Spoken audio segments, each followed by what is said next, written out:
Hey, what is up guys? David Zhao here and welcome back to another video. Today, we're going to talk about why you probably shouldn't buy the Laowa 12mm f2.8 full frame lens. Instead, I'm going to offer you a much more tempting alternative. The Laowa 9mm f2.8 APS-C crop sensor lens. See, this lens costs half as much as its big brother, weighs almost 3 times lighter, and provides nearly the same performance. Interested? Let's just jump into it.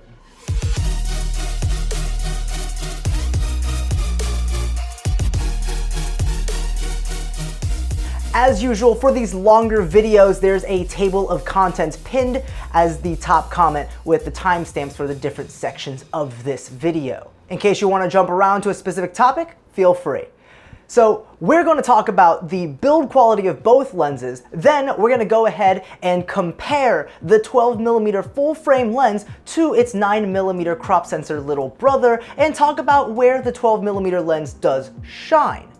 But then we're going to talk about all the reasons why you should buy the 9mm version instead, how it's almost always a better choice. Then, just for full coverage, we will talk about the few situations where you'll want to shell out the extra $450 and get the 12mm version instead. So first, as an introduction, the Laowa 12mm f2.8 zero distortion full frame lens for the full frame camera body was announced over 3 years ago and steadily picked up more and more traction with popular YouTubers from the likes of Brandon Lee and DSLR Video Shooter. Since then, they've announced the incredible 24mm f14 probe lens that took the community by storm with its unique design and even more unique shots it can get. But I digress. See, I've been wanting the 12mm lens for a long time now, for those sick, unique, ultra-wide shots that you just can't get without this wide of a focal length, but still stay rectilinear and you don't get that distortion effect. But I was always pushed away when I looked at the price tag of $950. That is until I found out about its lesser known little brother, the 9mm f2.8 APS-C lens, also 0D, that comes in at just $500. Then I got to thinking, what would the difference be really between these two lenses? Like, aside from the obvious fact that the 12mm made for a full frame lens and the 9mm full frame equivalence is 13.5mm after the 1.5 times crop conversion. But I wasn't sure the extra 1.5mm of wideness that you get with the 12mm would be worth almost double the price tag if the image quality is so close. So that's why I went ahead and rented both of them so that way I could perform my tests, test my theory, so you wouldn't have to. So let's begin with build quality. Let's start with the 12mm f2.8 full frame lens first. This lens is undeniably beautiful. It's got this gorgeous, massive front element that's so bulbous that you can't even put a lens filter on it. But like, look at the quality of that glass. As you can tell by the sound, the whole entire body is made of metal, and it looks and feels premium. On top of that, it has a manual focus ring that is very nicely dampened and has an ample amount of distance markers to make this manual focus lens a breeze to use. But it's not a compact lens, that's for certain. It's got a large size and the lens weighs 1.3 pounds. It's a toss-up. I love the build quality, but I really don't love how big and how heavy it is. That is where the Laowa 9mm f2.8 APS-C lens comes into play. It's got a strikingly different build quality. Instead of being a monolith of a lens, it's this unassuming, small, retro-looking compact lens. The front element is much smaller than its bigger brother, but thanks to that, it does have a front filter thread that accepts a 49mm filter. And guess what though? The 9mm lens weighs just 7 ounces. That is 3 times lighter than the 12mm full frame lens. And it's compact enough that while paired with the A6500, actually fits in a jacket pocket. Like, actually, while I was using this, I just tucked it into my jacket pocket whenever I wasn't shooting. That's kind of incredible. So let's look at some image quality tests. So there's a good reason for the larger elements on the 12mm lens. It contributes to better image quality. I believe that using photos is the best way to compare the sharpness of the two lenses, so I took two sets of photos and compared them. One set was taken on the Sony a7 III paired with the Laowa 12mm, and the other set was taken on the Sony a6500 paired with the Laowa 9mm. This way, we could compare what images resolved by both of these lenses on 24 megapixel sensors of their respective sensor types would look like. And by using the lenses with the bodies that they're supposed to be used with, this hopefully reduces the amount of variables that could affect image quality. And upon reviewing the images, it's immediately noticeable that when you pixel peep, the Laowa 12mm lens resolves a sharper image. When zoomed all the way in, you can tell in the sharpness and clarity of the trees and the sign lettering that the 12mm is able to show more detail than the 9mm. However, in terms of image quality, that's about where the noticeable differences to me ended. I took a different comparison shot to see how their zero distortion claims held up on both lenses. And, unsurprisingly, both of them proved to be incredibly impressive when it came to producing straight lines. This building's lines are as straight as an arrow on both lenses. And I noticed the vignetting on both lenses are pretty noticeable and bad when the lenses are wide open, but when you stop the lenses down, they both improve dramatically in this regard. What stood out to me in this test was that the 12mm lens was objectively superior when it came to image quality, the sharpness difference was noted, and I moved on to the next step. Can you tell the difference? In this segment of the show, I'd like to invite you to join me for a game of Can You Tell the Difference? We've talked about the differences between the two lenses, both their physical dimensions and their image resolution capabilities.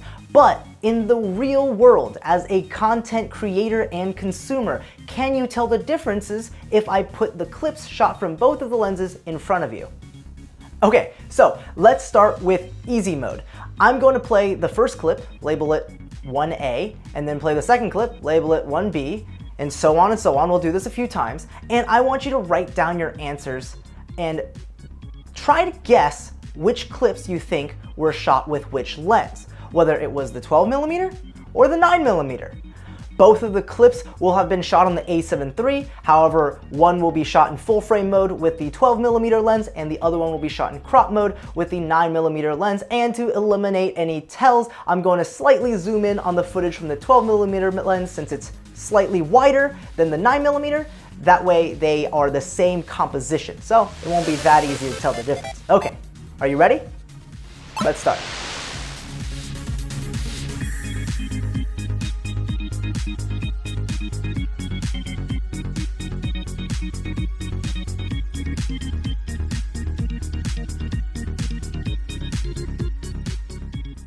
All right, let's see. Did you get it right?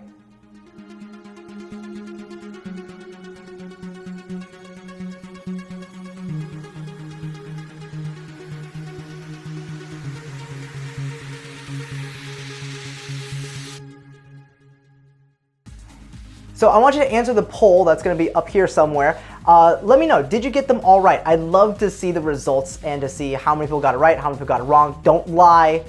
I'll find you if you lie. Okay, so that was fun. Maybe you did well. Maybe you even got all of them right. Well, let's make this more difficult. I welcome you to hard mode.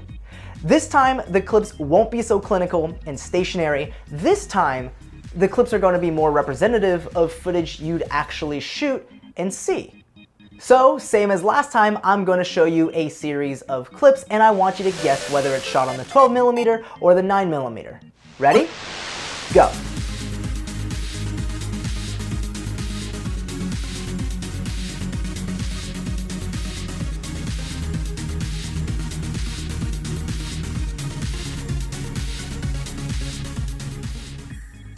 All right, let's see. Did you get it right?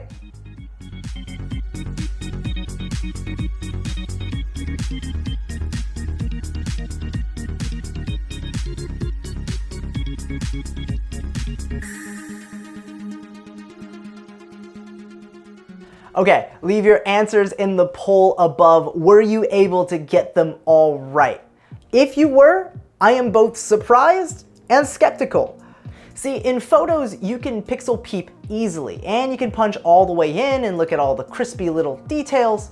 But when it comes to sharing the content you shoot, whether that's on social media, your portfolio, or in videos, when there's motion, direction, and storytelling involved, those minute differences between the lenses completely fade away.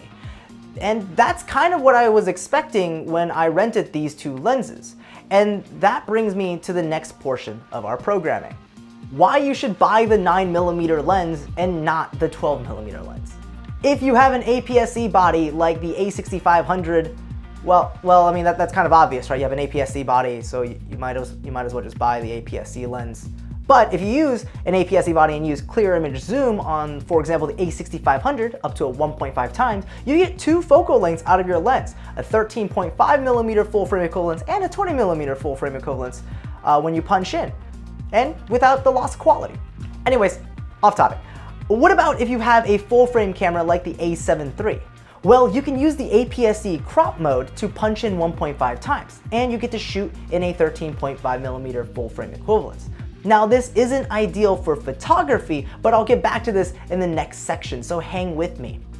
For videography, however, though, shooting in the APS-C crop mode does not compromise video quality. So really, if you're shooting on the A7 III and you're a videographer, let's say you make YouTube videos, let's say you make wedding films, and you're using this 9mm lens cropped into 13.5mm. If you don't need that 1.5mm, you're getting a very similar field of view with probably the same amount of image quality, because honestly, at the end of the day, the client and probably you won't be able to tell the difference, but at half the cost. And the 9mm is 3 times lighter.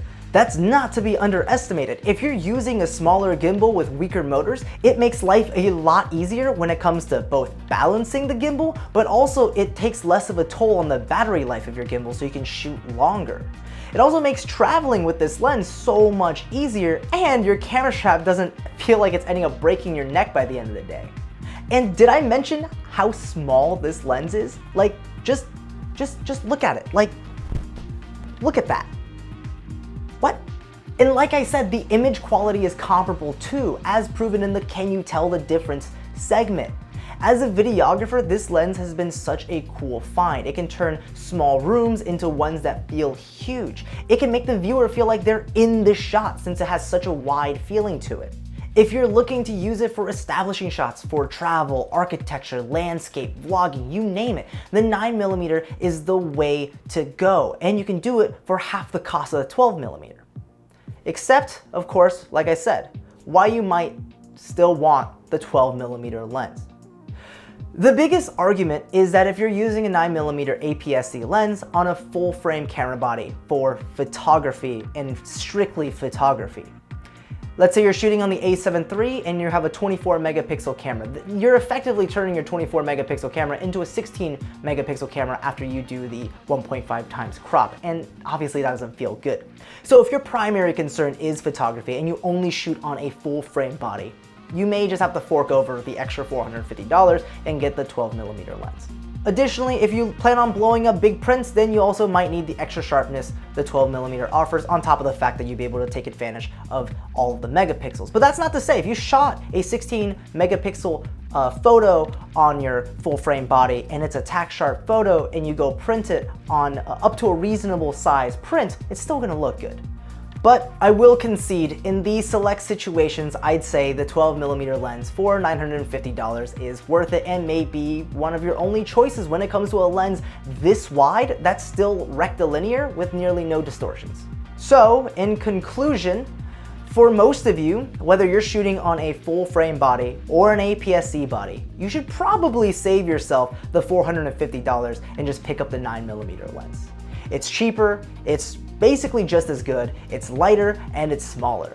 If you're a videographer, it's a no-brainer to pick this little guy up. If you're an APS-C photographer, there's also no reason to pick up the full frame version, unless you want to eke out that last bit of sharpness. So like I said, unless you're a full frame photographer and the only thing you do is shoot photos on a full frame body, and you're shooting, landscapes, architecture, astrophotography, then you may need to fork over the 450 bucks more for the full frame lens. But outside of that, save yourself the money, get the 9mm, it's just as good, it's half the price, it's lighter, it's more compact, it's better.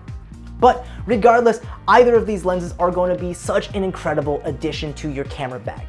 Having this lens for those scenarios where I want to, let's say, vlog with everything in the frame, or where I want to show off the landscape, capture some cool architecture, produce some real estate videos, or just open with really dope establishing shots, these lenses will make a world of difference if you add them to your kit. So we've come to the end of the video. Here's the final poll. Which one would you rather buy? The Laowa 12mm f2.8 for full frame or the Laowa 9mm f2.8 for APS-C? Personally, I'm gonna actually pull the trigger. I'm gonna buy the 9mm f2.8. It's 500 bucks. It's gonna add quality to my productions, and it's honestly just a really fun lens to shoot with. Hopefully you found this video helpful if you were in the situation where I was and wondering which lens to get. Hopefully this was the answer to your question. If you want to look at any of these lenses further, there will be links in the description down below. They will be affiliate links. Doesn't cost you a penny more if you buy them, but it does significantly support the channel. So if you use those links, by the way, thank you very much. Now, as usual, if you liked the video and found it helpful, please leave a thumbs up to appease that YouTube algorithm. If you want to see more content, go ahead and show that subscribe button some love and maybe even ring that bell. I'll be in the comments section chatting with you guys, so if you have any questions about these lenses or want to talk shop, I'll see you down there. And as always, I'll see you in the next one.